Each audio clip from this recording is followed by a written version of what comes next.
तेजस ने तुरंत दो समूहों के बीच आन्या को पहचान लिया। हर समूह में 7 सदस्य थे और वह अकेली मानव थी, बाकी सभी राक्षस थे। आन्या के समूह में तेजस ने 2 लोगों को पहचान लिया। एक वह छोटा भालू जिसने कभी उसे धमकाया था, और दूसरा उसका रोमांटिक प्रतिद्वंद्वी सुनहरे बालों वाला युवक। आन्या को देखकर तेजस की नजरें उसी पर टिकी रह गईं। आज उसने एक हरे रंग की फॉर्म फिटिंग पोशाक पहनी हुई थी और अपने बालों को पोनीटेल में बांध रखा था, जिससे उसका दुबला पतला फिगर और भी उभर कर सामने आया। 13 साल की उम्र में उसकी काया में बदलाव आ रहा था और ऐसा लग रहा था कि वह बहुत जल्द एक बेहद खूबसूरत लड़की बन जाएगी। वह पंक्ति के अंत में खड़ी थी और उसके रूप में एक अजीब बदलाव नजर आ रहा था।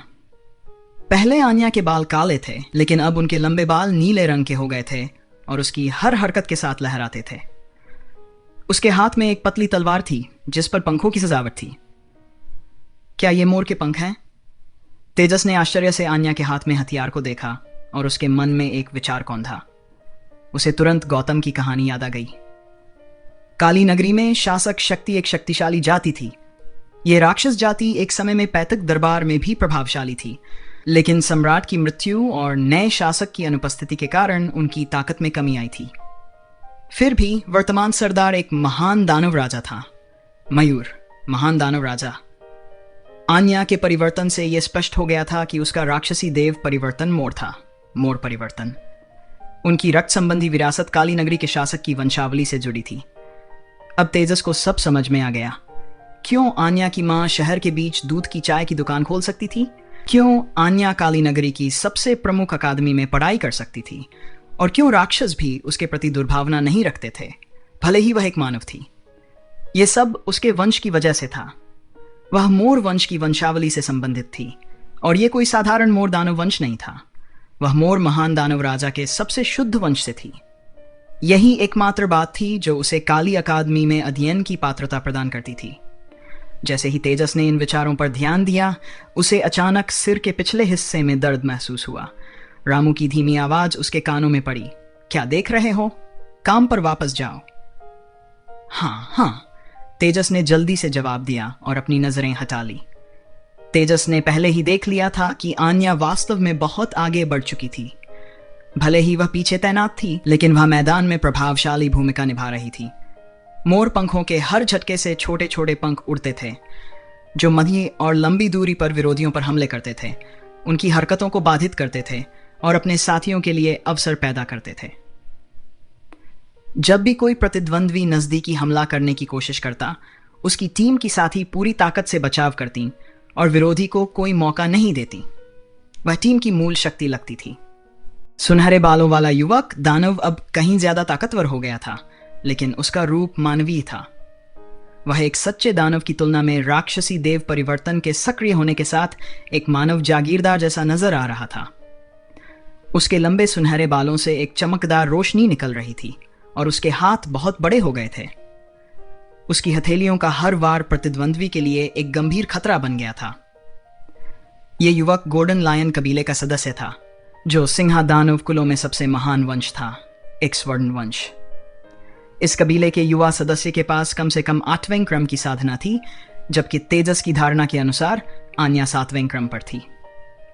दोनों के रक्त रेखाओं की ताकत पर विचार किया जाए तो यह स्पष्ट था कि दोनों कितने शक्तिशाली थे।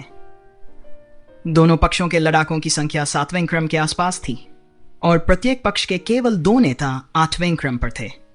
तेजस ने केवल कुछ देर ही देखा था, इसलिए वह केवल यही देख पाया। अधिक देखने पर बूढ़ा रामू नाराज हो सकता था। हालांकि आज आन्या को देखकर तेजस काफी संतुष्ट था। यह किस्मत का मामला था। आन्या ने यह नहीं देखा कि तेजस ने मैदान पर कब्जा कर लिया है, क्योंकि दोनों पक्षों के बीच लड़ाई बेरोकटोक जारी थी। तेजस झाड़ू लगाते समय कभी कभी सिर्फ नजरें चुराकर देख पाता था और उन क्षणभंगुर दृश्यों को याद करने की कोशिश करता था। कुछ बार निरीक्षण करने के बाद उसने पाया कि आन्या के राक्षसी देव परिवर्तन से उसके शरीर में कोई बड़ा बदलाव नहीं आया, सिवाय उसके बालों और आंखों के खूबसूरत मोर के नीले रंग में बदल जाने के। इससे उसके रूप में थोड़ी वीरता और आकर्षण जुड़ गया था, लेकिन कोई अन्य महत्वपूर्ण बदलाव नहीं हुआ। यह एक बहुत ही उच्च स्तरीय राक्षसी देव परिवर्तन की विशेषता थी। यह समझ में आता है कि अगर उसे मोर महान दानव राजा की वंशावली विरासत में मिली हो, उस स्थिति में उसका मोर परिवर्तन संभवतः प्रथम श्रेणी का राक्षसी देव परिवर्तन था, जो आकाशीय लोमड़ी परिवर्तन के समान स्तर का था। इससे यह भी स्पष्ट होता है कि राक्षसों के बीच उसका ऐसा स्थान क्यों है। आन्या पहले मानव है जिसे तेजस ने देखा है, जो राक्षस कुलों में वास्तव में उच्च स्थान रखती थी। लड़ाई बेहद तीव्र थी और तेजस कभी कभार ही युद्ध की झलक देख पाता था। आन्या की टीम का पल्ला भारी था। उसके मोर पंख वास्तविकता और शून्य के बीच मौजूद थे। उनमें अपार ताकत थी और वे हमेशा महत्वपूर्ण क्षणों में प्रकट होते थे। गोल्डन लायन कबीले का युवक भी शक्तिशाली था। उसकी 8वीं क्रम की ताकत उसे दुश्मन टीम के हमलों को सहन करने और जीत के लिए अधिक अवसर पैदा करने में सक्षम बनाती थी। दोनों पक्षों के बीच शक्ति का संतुलन स्पष्ट था और परिणामस्वरूप मुकाबला ज्यादा देर तक नहीं चला। आन्या की टीम ने जीत दर्ज की। लड़ाई के बाद दोनों पक्ष एक साथ खड़े थे। ऐसा प्रतीत हो रहा था कि वे किसी बात पर चर्चा कर रहे हैं। तेजस, जो सफाई में व्यस्त था, कभी कभी इधर उधर देख लेता था। उसका पूरा ध्यान आन्या और गोल्डन लॉयन कबीले के युवक पर था। उसे इस बात की चिंता नहीं थी कि उनके बीच कुछ हो सकता है, लेकिन उसे यह पसंद नहीं आया कि आन्या इतनी छोटी होने के बावजूद उस युवक के इतने करीब आ रही थी, खासकर जब युवक इतना आकर्षक था। गोल्डन लॉयन कबीले का युवक विवेक की उम्र का लग रहा था, लेकिन उसके पास पहले से ही 8वीं श्रेणी की ताकत थी। गोल्डन वंश से होने के कारण उसकी प्रतिभा और क्षमता पर कोई सवाल नहीं था। सौभाग्य से आन्या ने सभी के प्रति उदासीनता दिखाई और स्पष्ट रूप से अपनी दूरी बनाए रखी। उसके साथियों ने भी उसे बहुत सम्मान दिया और गोल्डन लॉयन कबीले के युवक ने जानबूझकर आन्या से संपर्क नहीं किया, जिससे तेजस को कुछ राहत मिली। तेजस ने महसूस किया कि ईर्ष्या वास्तव में एक बड़ा पाप है। उसे देखकर उसने स्वीकार किया कि वह ईर्ष्यालु था। इस ईर्ष्या ने उसे तेजी से मजबूत बनने और अपनी पूरी ताकत लगाने की प्रेरणा दी। अगर वह युवक वास्तव में एक प्रेम प्रतिद्वंद्वी निकला, तो तेजस को इस दुनिया में ताकत की सर्वोच्चता के खिलाफ कैसे खड़ा हो सकता था।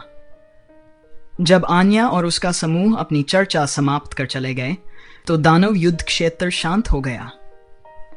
तेजस ने अपने आवंटित समय में कुशलतापूर्वक सफाई पूरी कर ली। सफाई समाप्त करने के बाद वह चुपचाप बूढ़े रामू के पीछे चला और छोटे से घर में लौट आया। अतिरिक्त कार्य के कारण दोपहर का सफाई कार्य रद्द नहीं हुआ। उन्होंने दोपहर में मुख्य शैक्षणिक भवन के सामने वाले चौक की सफाई जारी रखी। आन्या की छवि मयूर परिवर्तन की अवस्था में तेजस के मन में गहरी छाप छोड़ गई। मयूर के नीले रंग की छाया वास्तव में लुभावनी थी और वह अभी किशोरावस्था में ही थी। कौन जानता है कि एक पूर्ण विकसित महिला के रूप में वह कितनी और आकर्षक होगी। उसका अद्वितीय रूप देखकर तेजस को अच्छा लगा। दिव्य लोमड़ी के दर्शन ने उसके लिए सौभाग्य लाया था। जब वह वापस गया तो तेजस ने दीपक के साथ साधना जारी रखने का इरादा किया, जल्दी से 4थे क्रम तक पहुंचने और खुद पर और भी भाग्य लाने का। हालांकि यह साधना उसे थका सकती थी, लेकिन तेजस के लिए थोड़ी सी कमजोरी कोई मायने नहीं रखती थी। उसकी मजबूत तरल आध्यात्मिक शक्ति के साथ उसे यकीन था कि दीपक के मामले में कमजोरी इतनी बड़ी नहीं होगी। दोपहर की सफाई अपेक्षाकृत आसान थी। जैसे ही तेजस अपना काम खत्म करने वाला था, अचानक उसने दिल में एक कंपन महसूस किया और सहज ही ऊपर देखा। आन्या, जिनके बाल अब फिर से काले हो गए थे, तेजी से स्कूल के मुख्य द्वार की ओर बढ़ रही थी। क्या वह बाहर जा रही है?